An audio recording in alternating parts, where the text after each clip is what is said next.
Don't do this. Don't do this. Hey, if you still have the handle, you could release it. On a spring evening in May 2025, a viral video ripped through social media. It showed what many feared: an officer, badge gleaming, methodically punching a suspect's face even as he lay constrained. The city's reputation for public safety would be under fire. The department's oversight would be questioned. The people and the law demanded answers. That man was 1-year-old Dante Austin. In the footage, he lies prone on the pavement, hands pinned behind his back. Yet punches land with deliberate force. The question: was this lawful use of force or a misuse of power?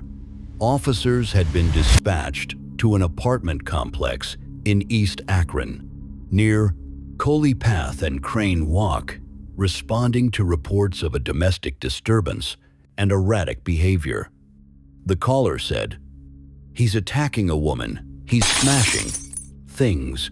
When officers arrived, bystanders pointed to a man bloodied near a broken end table.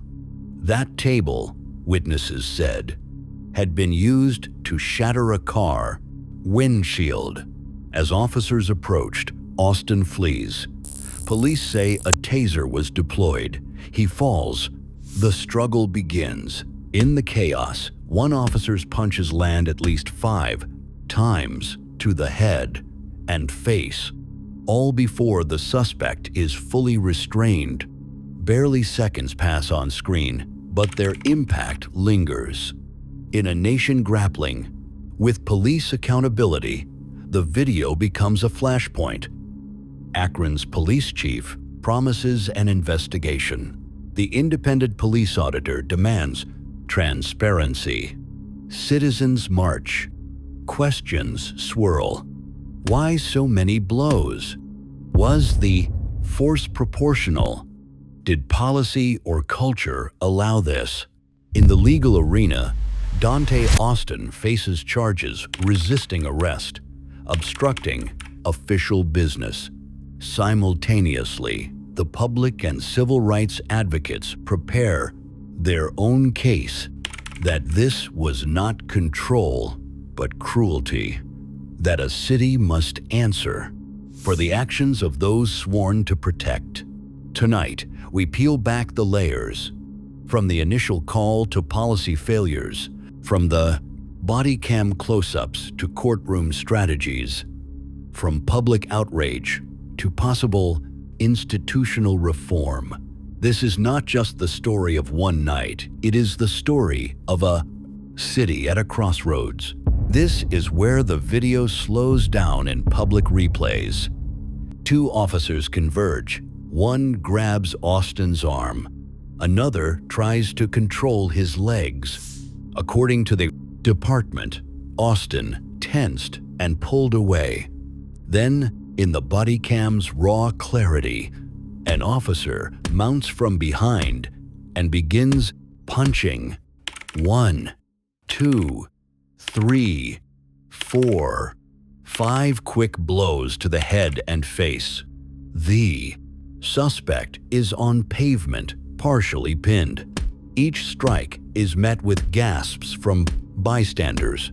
Training bulletins from Akron PD say head strikes are considered distraction. Blows, a last resort when a suspect resists handcuffing and other tactics fail.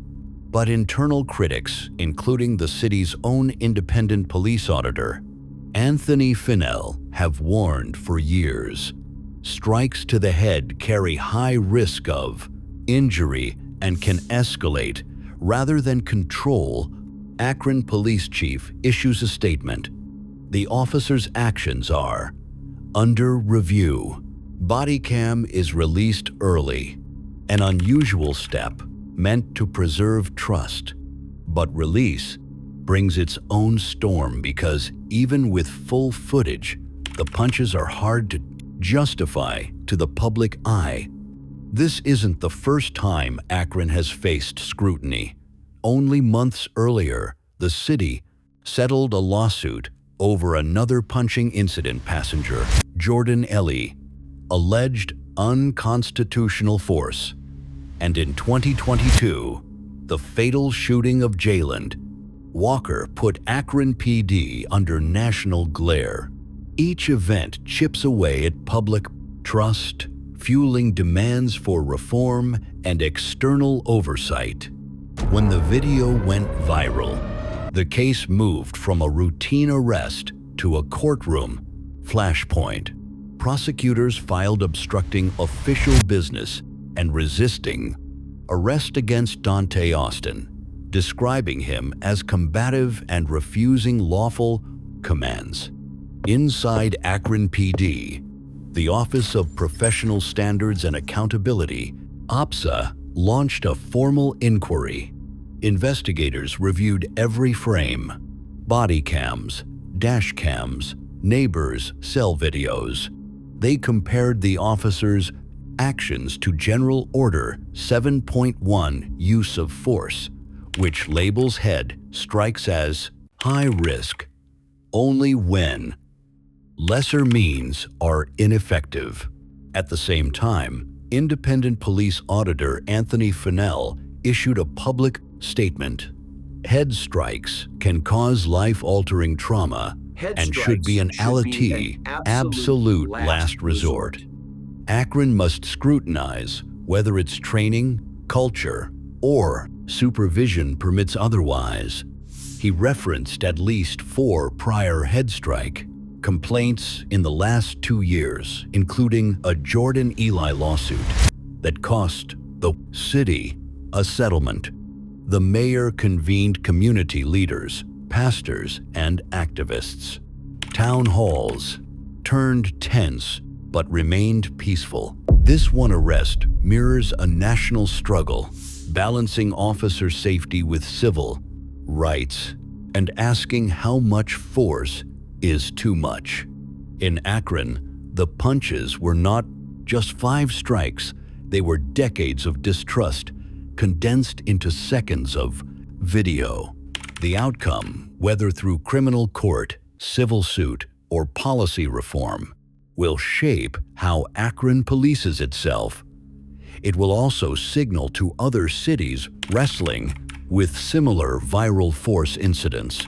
Transparency, accountability, and community engagement can no longer be optional. In the end, the most powerful witness may not be a person at all, but the unblinking eye of the body cam, forcing a city to watch itself frame by frame and decide what justice really looks like.